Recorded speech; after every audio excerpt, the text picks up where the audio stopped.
Вы знаете, хочу чем с вами поделиться. Я в последнее время стала все свои дела запланированные делать гораздо медленнее. И за день могу сделать гораздо меньше, чем я делала это раньше. Стала задаваться вопросами, почему я это делаю и почему мое тело так реагирует и так хочет себя вести. Поймала себя на мысли, что какую-то глубокую суету я взяла и убрала.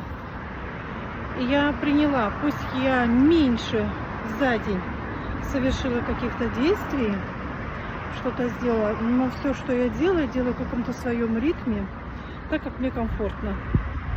И решила не гнаться за какими-то условностями, за какими-то обязательствами. Сейчас ведь я на курсе нахожусь, на обучении, у нас есть домашнее задание.